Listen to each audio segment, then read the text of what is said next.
Hello everybody, welcome back to the workshop. So in this video, as you could tell, I have upgraded the double burner Mr.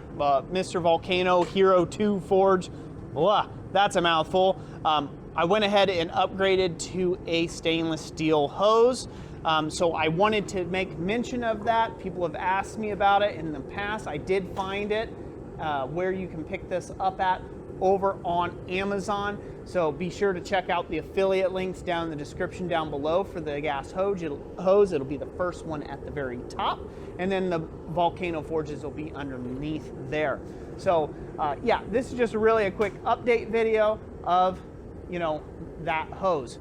Now, what do you get with this hose, this double thing that I found, or a split hose for the double burner? You get a pressure gauge that actually has a for real gauge, an indicator, so you can see it, versus just a pressure regulator like comes with the kits. So I find that to be a very super handy tool, especially if you have any aspirations of forge welding in these forges or tuning your burners in to get a nice neutral environment.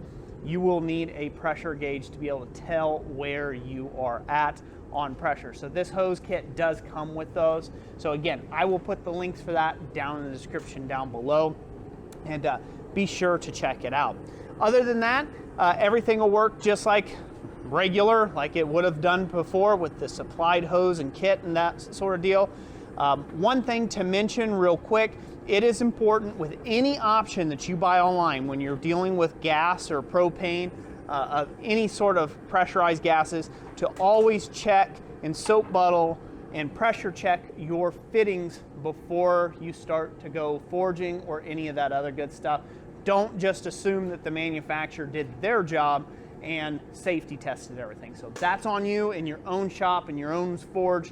You need to make sure that you are safe as the end user. Don't count on some big company somewhere to take care of you. With that being said, when you do replace these, you want to soap bubble these. You get some Dawn Dish liquid soap, mix it up, a fairly thick solution of it with a little bit of water, and then you can squirt that onto here out of a little spray bottle and get like a soap bubble test to it. If it has a leak, it'll blow a big bubble and pop. You know it's leaking right there, or it'll have a whole bunch of fizzy bubbles bubbling out of one area. If that's the case, tighten the fitting. If after tightening the fittings it still leaks, then it's a defective hose and you need to send it back to the factory. So with that safety concerns out of the way, that's where I'm going to leave this video. Thank you all so much for watching. God bless. We'll catch you on the next one.